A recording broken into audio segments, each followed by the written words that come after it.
Thanks, everybody. I'm excited to show you what I've been up to, and we call it the algorithm. So I'm going to start you with the personal story so you can understand why I built this thing.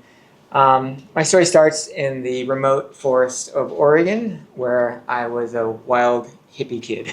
That's me. That's my brother. We just ran wild and free for most of till year 8.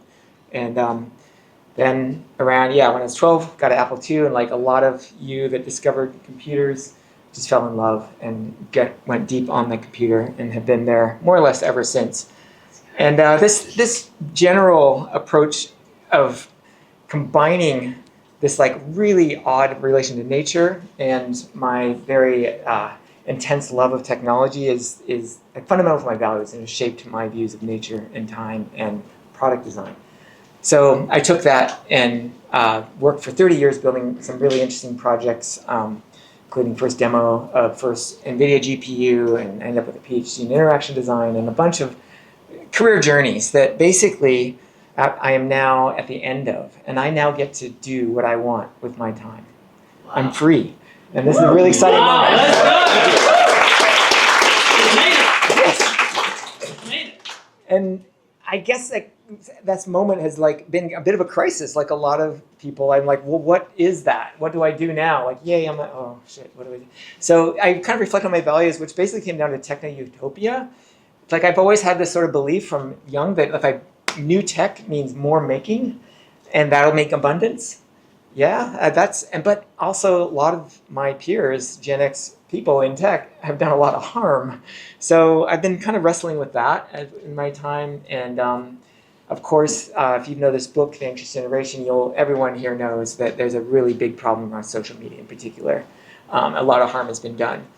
Now, I think the solution is way beyond what one person like me can do. It's really a systemic change that's needed.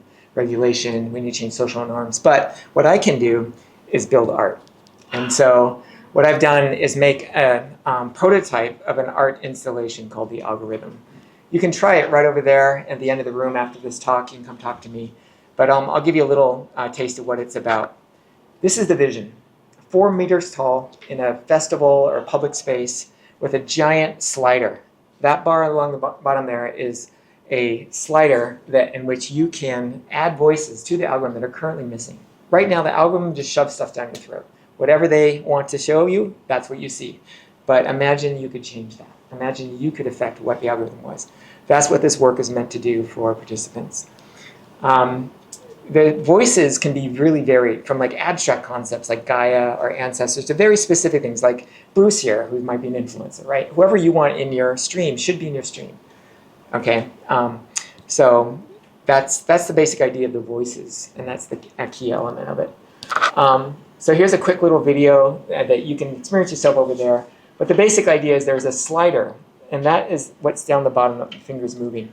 And that has a motor in it that is pushing back, okay? So the blue hand on the left is Meta's agent. Let's just say that it's Meta, the algorithm's agent. And it can turn on a motor and move that slider physically. And so if you want the voice, the orange bar, in your feed, you have to push that slider with your finger, and it will push back. So it's a physical fight. That's the core experience of this work. The prototype is a very weak motor, and it's frustrating to me because I want you to have to actually lean your shoulder into it and push to really experience as a human being the difference between these enormous cloud-based systems and just little old us. So that's going to be my next step, which is to build it at full scale, 4 meters, and with a big motor. So yeah, please sign up, and I'll let you know when you can really fight the algorithm. Thank you.